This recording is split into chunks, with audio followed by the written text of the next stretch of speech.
Soy Andrés Ortiz, responsable del grupo de procesamiento de señales biomédicas, sistemas inteligentes y seguridad de las comunicaciones.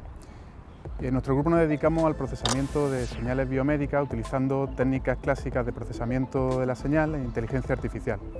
La combinación de estas dos técnicas, de procesamiento de la señal e inteligencia artificial, permite abordar el procesamiento de las señales y aplicarlas al diagnóstico de enfermedades de forma revolucionaria y de forma bastante diferente a como se ha hecho hasta ahora.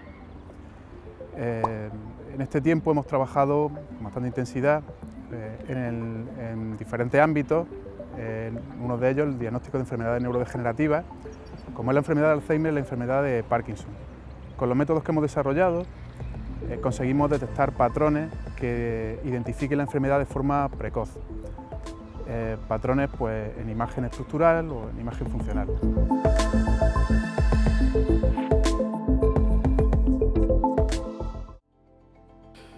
Buenas, mi nombre es Diego Castillo, soy investigador postdoctoral de la Universidad de Málaga, miembro del grupo BioSIP, de aquí también de la universidad. Mi línea de investigación trata sobre las aplicaciones que tiene el aprendizaje automático sobre el campo de la medicina, en concreto sobre enfermedades neurodegenerativas como la demencia. Y es que el aprendizaje automático nos está ayudando mucho a entender cómo funciona el cerebro humano y cómo son sus dolencias. En el caso concreto de mi investigación sería tratar de identificar patrones complejos en enfermedades como Parkinson o Alzheimer y tratar de determinar cómo va a producirse el avance de la enfermedad en pacientes que tienen este tipo de enfermedad. El tema de que nosotros trabajamos con imagen médica, ese sería nuestro punto fundamental de la investigación, pero no solo con imagen médica, porque estamos empezando a combinar esa información con otros tipos de marcadores, como por ejemplo test genético, análisis de sangre, metabolómica, etc. Siempre que me preguntan por este tema, me gusta hacer referencia a un artículo que publicamos hace poco sobre Alzheimer hereditario, el primer modelo de inteligencia artificial que estudiaba la enfermedad de Alzheimer hereditario, en colaboración con la Universidad de Múnich y la Universidad de Cambridge. Y es que, aunque mucha gente piensa que el Alzheimer es una enfermedad espontánea, en realidad tiene una componente genética. De hecho, hay un porcentaje de pacientes que la enfermedad se manifiesta por una mutación, cualquiera de esos tres genes relacionados con la presenilina 1, presenilina 2 y el gen del APP. Entonces, este tipo de pacientes, desde el punto de vista de la investigación, es muy interesante porque nos permite medir o cuantificar cómo esa persona va evolucionando incluso decenas de años antes de que se produzcan los primeros síntomas de la enfermedad.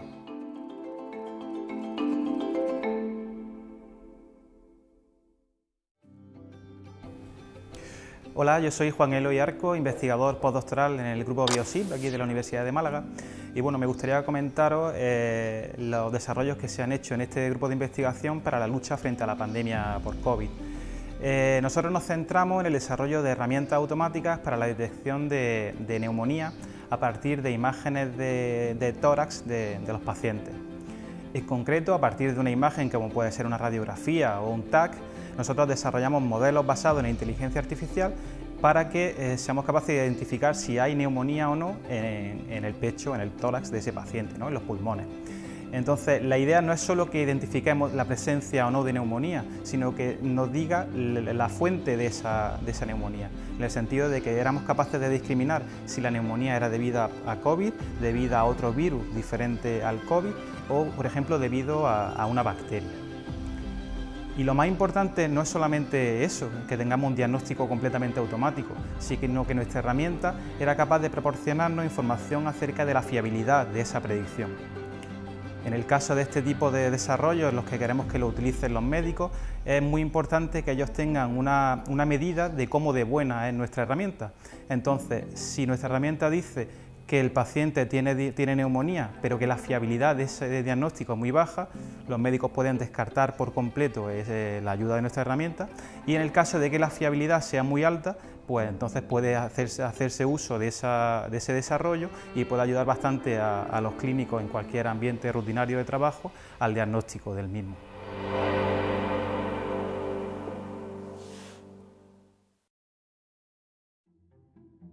Mi nombre es Jorge Monilla, soy profesor titular del Departamento de Ingeniería de Comunicaciones y formo parte del grupo BioSIP.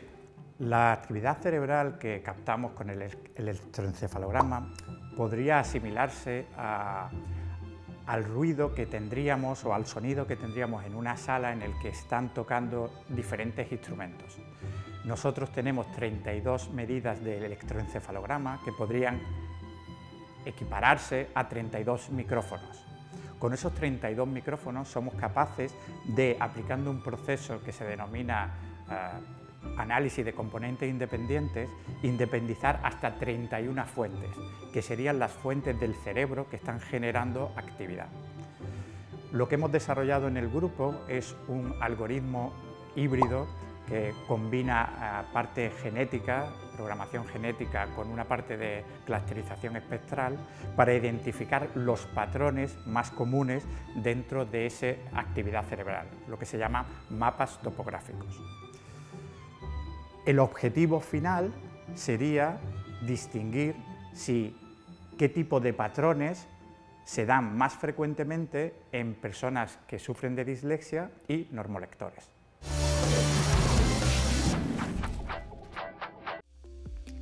Yo soy Ignacio Rodríguez, investigador del grupo BioShip, y otra de las líneas que también tratamos en este grupo sería la aplicación de técnicas de Machine Learning, concretamente a la diabetes tipo 1. La diabetes tipo 1 es una enfermedad autoinmune en la cual los pacientes no segregan insulina y se la tienen que inyectar de forma exógena. El problema que tiene esto es que tanto la acción de la insulina está retardada en el tiempo como la absorción de la comida también está retardada en el tiempo. Y esto lo que hace es que mentalmente el paciente tiene que hacer un cálculo, una previsión de cuántas dosis de insulina va a tener que inyectarse. Entonces, para ayudar con esa predicción, utilizamos algoritmos de Machine Learning que pueden intentar adelantar qué valores tendría en glucemia, en sangre, el paciente diabético en los próximos 30, 45, 60 minutos. Esto permite que se puedan ajustar mucho mejor las dosis de insulina y evitar las bajadas de azúcar, hipoglucemia, o los picos de azúcar, que sería la hiperglucemia.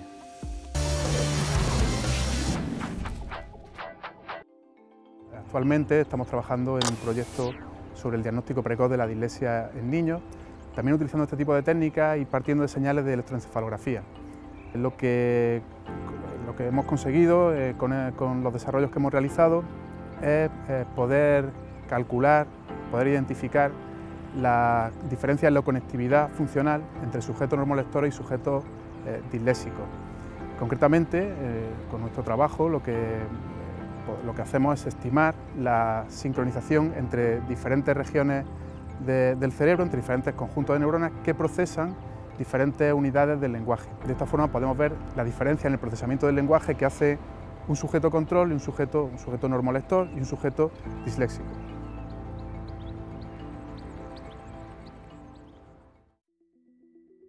Hola, me llamo Marcos Formoso y junto con Nicolás Gallego estamos basando nuestra investigación en la predicción y análisis de la dislexia, ¿vale? La dislexia es un desorden en el que los niños cuando leen, pues digamos que confunden palabras, ¿vale? Esto se da a temprana edad y lo que nosotros queremos es predecirlo antes de que el niño empiece a leer para poder darle un refuerzo y que no se sienta retrasado con respecto a sus compañeros.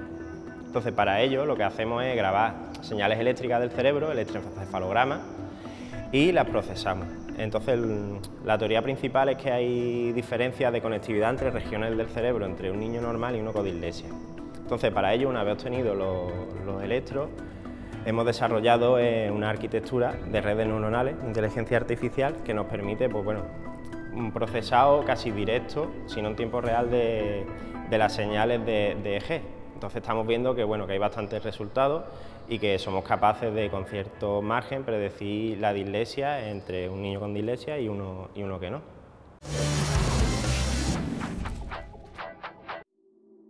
Hola, soy Nicolás Gallego, investigador del grupo BioShip.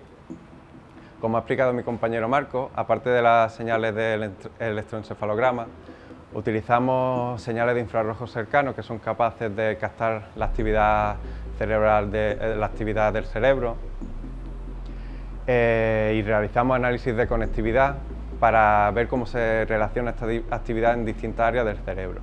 Para ello utilizamos un concepto que está teniendo gran relevancia, que es el acoplamiento entre frecuencias. que explica cómo se coordina esta actividad neuronal en distintas zonas del cerebro. Un método que utilizamos para medir este acoplamiento entre frecuencias es el acoplamiento entre la fase y la amplitud, donde la fase de los ritmos cerebrales de baja frecuencia modulan la amplitud de las componentes cerebrales de alta frecuencia.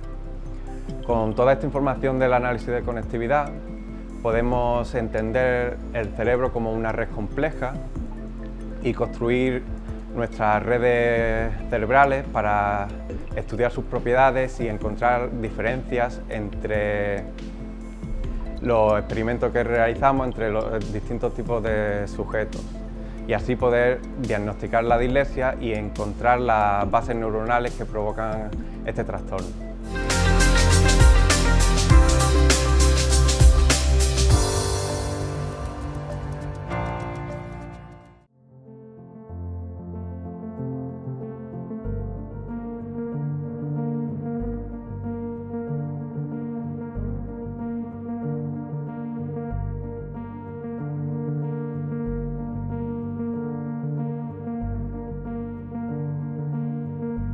Hola, mi nombre es Juan Luis Luque Vilaseca, soy el coordinador del grupo LeEduca, que es un grupo que tiene varios objetivos, todos relacionados con el aprendizaje de la lectura y el lenguaje oral en general.